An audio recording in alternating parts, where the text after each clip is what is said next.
Assalamualaikum warahmatullahi wabarakatuh. Gimana kabarnya teman-teman kali ini? Semoga selalu dalam kondisi sehat walafiat, yang masih merasakan berbagai macam sensasi. Mudah-mudahan keluhannya semakin berkurang dan semakin lekas sembuh ya teman-teman ya.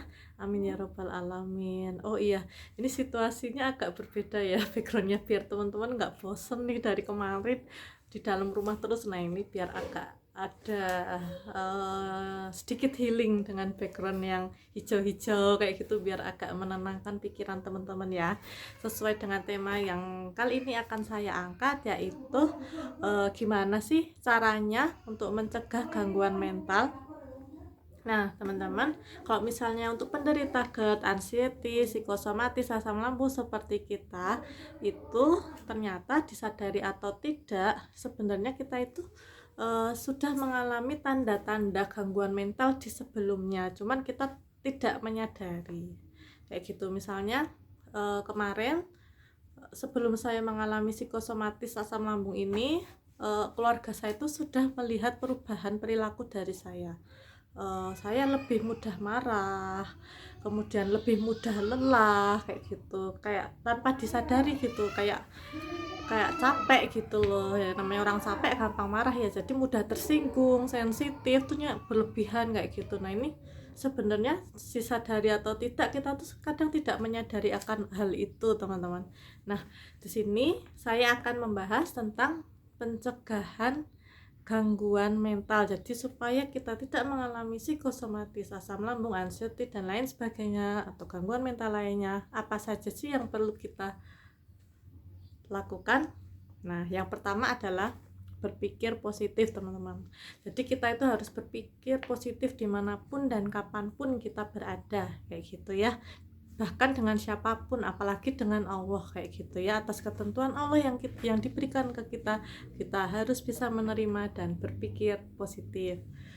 Kemudian yang kedua, kontrol emosi dan stres kita. Jadi buat teman-teman, kalau kita merasa sudah lelah mental ataupun lelah fisik, burnout kayak gitu, teman-teman harus tahu, sadar diri bahwa oh saya butuh istirahat nih, oh saya butuh makan makanan yang bernutrisi nih, atau suplemen kayak gitu. Jadi jangan nunggu badan tuh drop, nah itu, atau mental kita bermasalah. Jadi sebelumnya kita selalu menjaga dulu, yaitu dengan cara kontrol emosi. Jadi kita mau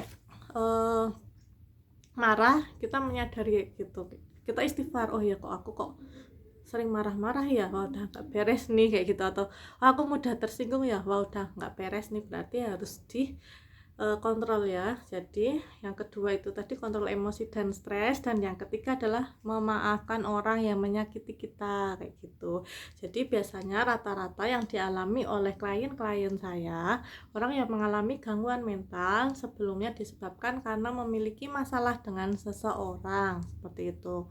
Nah biasanya kita tidak memaafkan, alias tidak bisa menerima kenyataan yang ada. Jadi di saat ada orang-orang sekitar kita yang membuat diri kita tersinggung atau istilahnya toksik gitu ya, kita harus minta maaf, kita harus memaafkan. Meskipun yang salah mereka, kita yang memaafkan lebih dulu, tidak ada salahnya ya teman-teman ya, seperti itu. Kemudian cintai diri kita dan jangan insecure. Nah ini, jadikanlah diri kita apa adanya teman-teman. Jadi kita harus merasa bahwa diri kita tuh